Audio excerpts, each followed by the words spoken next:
はい、おはようございます。こちらはアメリカのボストン空港です。今回の旅はストライプドバスを狙う旅です。今ボストン空港に着いてニス出てくるのを待ってるところ。今回ね、同行メンバー楽しんでどんな旅になるでしょうか。お楽しみにお願いします。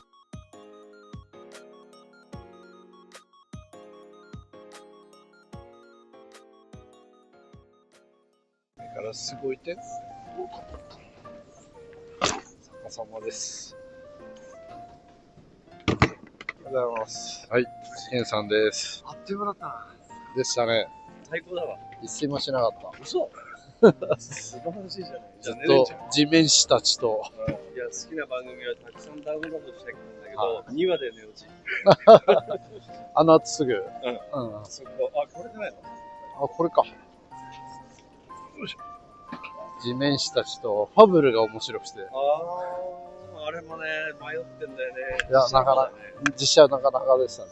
やっぱそうなんだ。原作がすごい評判いいから。そうですね。どうしようかなと思ったんだけど。竿が心配だな。釣り竿がちゃんと来るといいんだけど。Let's plot this. Yes. Thank you. ロットケースも手に入りました。天気良かったですね。上から見る感じ。洪水だとかやね。あれは僕らが行くケープコットだけ洪水なんですかね。これは200キロぐらいあるもんね。ですね。でもなんかすごい情報を聞いたんですけど、国際免許証を持ってきてないという。国際免許証持ってきてないんです。それは僕に運転しろと。そういうことです。いつも僕だから今回はまさしく取れないじゃないですか。何？取るのが楽しいのに。ああ、取るよ。これが。ちょ聞いてみます。免許証持ってきました。レンタカー屋さんで聞いてみて。ここから暗いでしょ。いきなりナイトドライブですね。いやー、7時間半ぐらい寝ちゃったな。そんな寝たんですか？でも今夜寝られないじゃないですか。やばい。僕は一睡もしなかったんで、今夜熟睡。って思いきや寝れないんですよね、これがね。そう。でも寝てなかったら大丈夫でしょ？いや、僕寝れないんですよ、これが。本当？わけわかんない。寝不足の寝不足の寝不足ぐらいになるとやっと寝れるんですよ。これはやっぱね、12時間の足しがあるところは、2日か3日ぐらいで元通りになる。そうですね。で、4、5日いて、で、また来るみたいな。はい。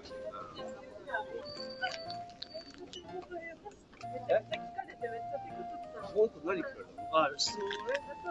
A 型の人に当たっちゃったね。よかった。よかった。なるみちゃんです。無事。アメリカです。よかったです。初アメリカ。初アメリカです。初アメリカでさ、ボスでもない、ニューヨークでもない。ね。ボスいや、ボストン渋いね。渋いです。普通ニューヨークからロスが出るからね。さあ、じゃあ行きますか。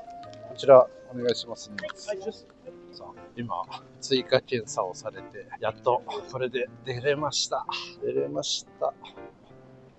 ボストンです。ボストン初上陸。レンタカーはハーツ。レンタカー。よいしょ。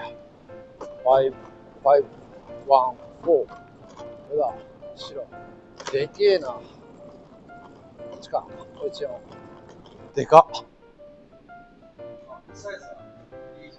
さあ、積みましょう。白。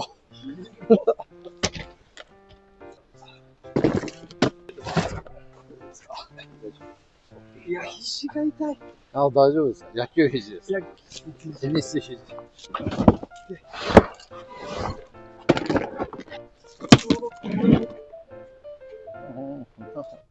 これがいいですよ、これ。それな。これめちゃくちゃ便利で。遠征行くときいつも持ってって。何で9番？9番ですね。9番で、マグネットで。来ました。来ますか。まず、アクセルが右。ブレーキが左。ハンドルは左、右。レバーが。シフトがこれですね。リバース。ドライブモードはついて。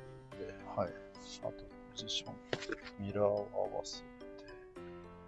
右遠いな。よし。いきますか。では、右の内輪差が読めん。よっしゃ。アルファードより50センチぐらい長いんだろうな。そうですね。顔でね。ああ、お腹減った。はい。なんてよし。そこなんかありましたね。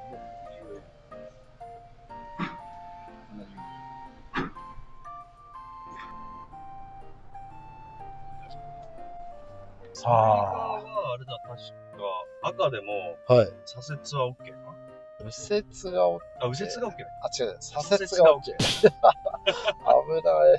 この間俺もチリに行ってきて、はでレンタカーでずっと回ってたから、はいはい。チリも一緒みたいな感じになったやつ。これもハイウェイでしょ。左に合流か。いやー、怖い。まあ、じゃあ結構幅の狭いハイウェイだね。そうですね。ニューヨークからボストンに向かってる途中なんか、片道なんか6、7車線ぐらいありましたね。狭い、この道。あ、ここから広くなりました。なんかアメリカの道路はカーチェイスやってそうなイメージがありますよね。フロリダですね。フロリダ。ロサンゼルス。これ左か。左方向です。すごい、ボストンの街だ。いやー、まあみたいなこの辺のストリートでね。ですね。パーティーやってるパーティー。ボストン、すげえな、街。すごいね、アメリカの街並み。ボストンも綺麗な街並みですね。ニューヨークっぽいですね。ね。ピンクベリーありますかね。もう寒いからピンクベリーってフローズンヨーグルト。日本はもうほぼ全滅したのかな。前お台場にあったんだけどなくなっちゃった。あれが一番美味しいスイーツだと。なんか運転に5割ぐらいは意識を集中しないと気が抜けないんでトークができないですよ。喋れない。そうだね。ちょっと今まだ分岐があるから俺も緊張するんだよ。マップを見るのに。意外と車線狭いし、車でかいし、渋滞してるし。明るくて慣れたらね、もうちょいそうだね。喋る方に意識がいけるんですよ。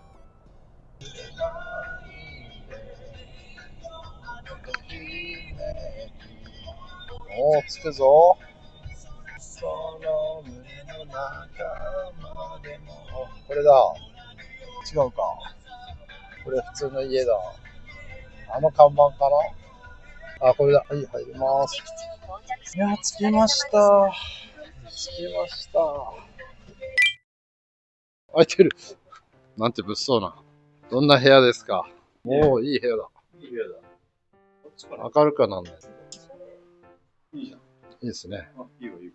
じゃあちょっと運んじゃあで。荷物運んで。前夜祭しますか。ケイさん、ペンチありますか。ペンチありますよ。この、これだけよ。お、すごいです。それを持ってきたんですか。さすが、便利おじさん。ありがとうございます。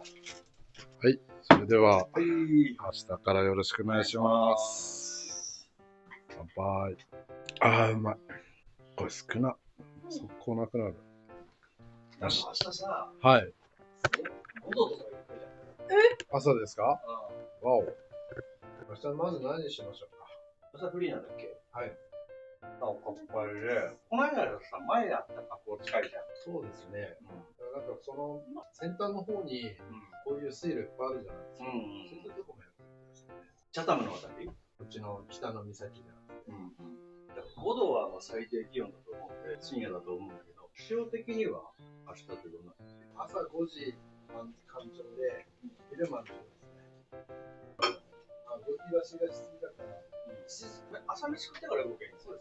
7時集合、出発。基本的に俺は相変わらず朝食事、無事の生活をずっと続けて、もうね、俺、海外遠征イコールチートデーって、それまでパスタも食わない。小麦粉は一切排除。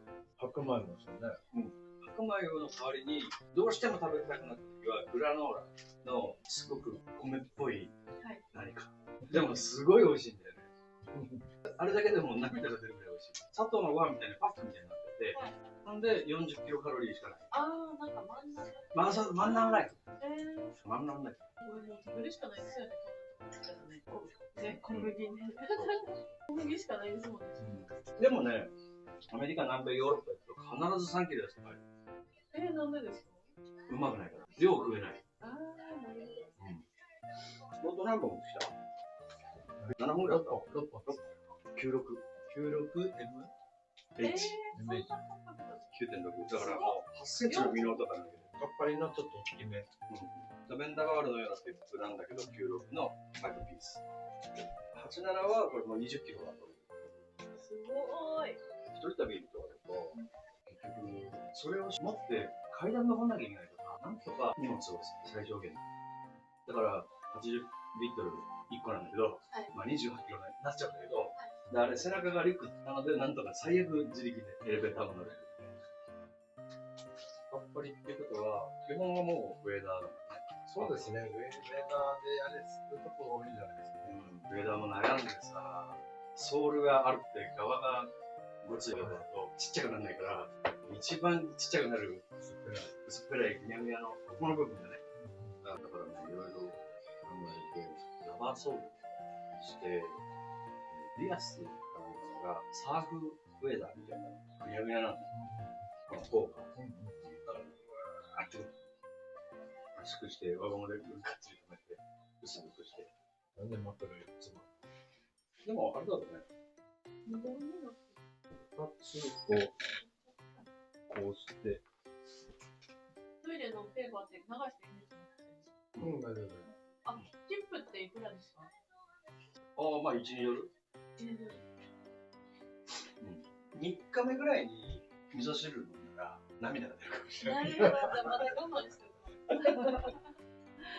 もうね、出汁が恋しくて恋しくて。美味しいですよね。なんつったって5泊だもんね、ここね。今日のラウンジのウイスキー、めちゃうまかったね。うまかったですね。ケンさんは寝たんですか？ケンさんは飛行機で寝たんですか？残念ながら、はい。残念ながらたっぷり。何時間8時間近く。おお。だから、なんか飛行機に乗ったっていうよりも、ちょっと映画を45分ぐらい見て、短編の2本見て、1本半ぐらい見て、寝落ちして、そこからがっちり。ほんで、だから多分俺一食飛ばしてるわ。じゃあ今晩は寝れないですね。いや、ただ、めちゃくちゃ眠い。ああ、じゃあ大丈夫です。ちょうどいいかも。なるわ。私はまあ熟睡ではないですけど、まあ寝てたからね。最後の2時間ぐらいが一番寝ます。熟睡して。それまで何やってたの？それを映画見て、ご飯食べて、なんか寝れへんなーってずっと思ってました。な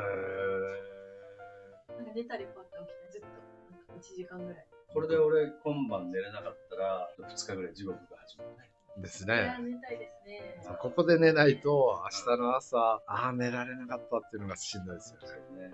岩倉さん寝てないんでしょ？俺は一睡もしなかった。もうファブル最高。もう何人死んだから。岡田さんの、はい、V6 の岡田君主演の。岡田君もいいんですけど、なかなか女性陣の妹役の木村佳乃ってたかな。素晴らしかったですね。ヒロインの子とか。2本あって、2本とも見て。あとは、地面師たちを全部見ました。2本じゃない、ファブルと映画？ファブル映画2本。映画が2本。はい。じゃあ、それで4時間ぐらいで。4時間で、あと地面師たち全部。超面白いですね。てかもう、ケンさんの語り口と、地面師のハリソンが一緒になっちゃった。一緒に覚えるようになっちゃった。トーンと、敬語、なんか入ってきますね。ケンさんがバカ丁寧に営業してる時が、ハリソンだと思って。ちょっとこの度はハリソンって呼んでもいいですか？なぜか犯罪者を応援しちゃう面白さがありますよね。やっぱり入念に準備する。はいはいはい。悪いこととはいえ、やっぱ準備期間大事だから。プロジェクトを成功させるために2億のものを売るのと100億のものを売るっていう2話がメインストリームがあって、で2億のものを売るためのやっぱり準備も怠らないわけ。で今度はそれが100億になるので、いろんなセクションで穴があってはダメだから。でしかも大手企業の中でプレゼンしなきゃいけないわけ。でそれをこちらも5人4人とかで100億のプロジェクトだから1土地でね、そうですね東。京のいいところで本人確認とかさ、ギリギリなのなりすましてるから。そこにお寺さんがあって、そのお寺さんが売るっていう感じを信じ込ませなきゃいけない。デベロッパーに。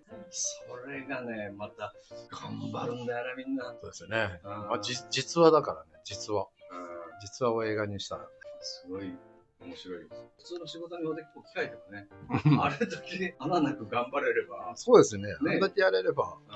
で今の自分の仕事に置き換えて、突拍子もないことでも、いろんなセクションごとで考えていければ、そうですよね。面白いと思うんですね。この辺のこの熱狂具合がすごくいいよね。面白かった。なぜハリソンがそこまで強いのかっていうふうなところがまだわからないじゃん。本編ではね。ですね。あるんでしょうね。あるんちゃんと次のストーリーがね。なんか解説してほしいなっていうのもちょっとあったから。続編がある感じ。いや、絶対あると思う。いや、絶対ある。おはようございます。9月23日。いよいよ釣りの初日がスタートします。今回の動画、4日間、1日ずつ動画にしたいなと思ってます。で、今日はですね、ガイドもなしで、俺とケンさんだけで魚を探して、ストライプドバスを釣ると、そういう感じでやってみようかな。で、明日と明後日はガイドがいて、その人に従って、オフシャーとカッパリから魚を釣ると。で、最終日、この3日間の経験で、また俺とケンさんでランカーを取るという感じで挑んでみようと思いますので、昨日の前夜祭は、僕らにしては珍しく1時間ほどでさっと切り上げました。さあ、まずタックル紹介ですね。今回持ってきたタックル。シーツがブルーブルすぎてわからんぞ。ロットは5本です。今回持ってきたの。全部ですね、アピアさんが今回すごい技術革新して、バックロット作ってもらいました。で、なんとね、ほら、ナイトフォークとかハイローラーまで4本釣りですね。あって、これだけの姉妹寸法になったんで、このケースにね、全部入るんですよ、こいつに。だから、バズーカがいらなくなったんで、画期的な時代がさらにね、前からあったけど、何がすごいって、バックロットになると、そうは言ってもやっぱ、姉妹寸法はね、短い面だけど、ちょっとだるいっていう、ね、そういう要素があったんですけど、このハイローラーなんかは、現行の2ピースのハイローラーに比べて、確か 3g ぐらいしか重くなってないんですよね。で、破断強度とかもほとんど落としてない。で、次は多いですけど、ナノジョイントって技術と、それから、これアピアならではと思うんですけど、いわゆる波継ぎですね。ロットの継ぎにはね、いくつか種類があるんですけど、波継ぎっていう一番ローテクなんですかね。でもローテクの技術を使って、こう、とんでもないハイパーフォーマンスを出せると。これちょっと説明すると長くなるんですけど、波継ぎがパックロットにはめちゃくちゃ向いてます。で、これね、ハイローラー。ハイローラーが異国の地で手に入るんだから、いいですよね。言うことなし。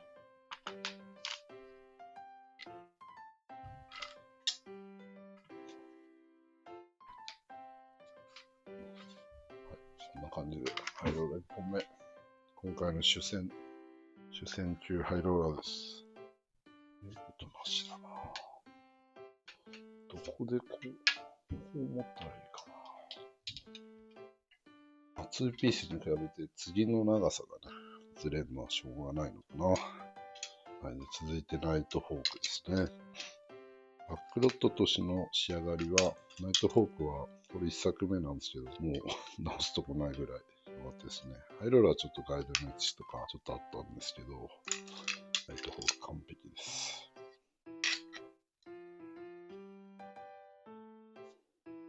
次がいい。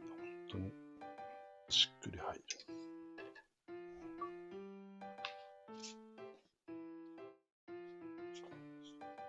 はい、これがナイトフォーク。で、続いて、どっちかというとボート用をイメージして持ってきましたが、ボイジャーですね。グランデージシリーズなんですけど、多分ボイジャーシリーズっていう感じで独立しそうです、名前が。これが 76M、76MH、でこれがベイトキャスティングモデルの 63MH で、それぞれ名前があって、ボイジャー、シーフェラー、シルバーキング、マッドドッグっていう風に名前がありますね。これも一応組んどこう。めちゃくちゃロットが軽い。これもね。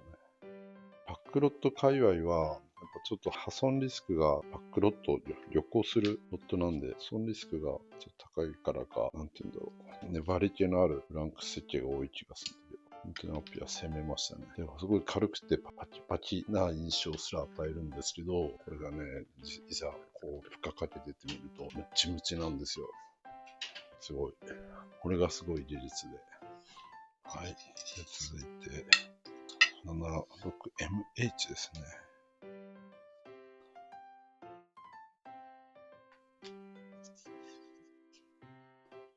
76MH。近く。はい。いうことなしの MH のパワー。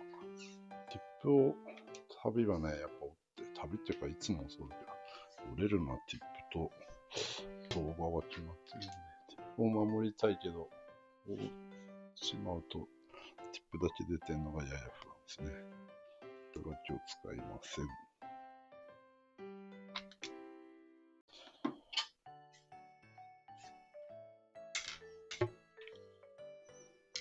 今日は使いません。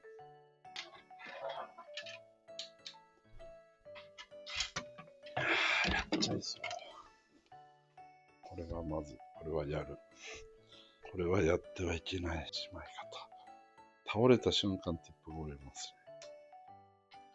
ティップだけ出すのが怖い。とりあえずこうしようか。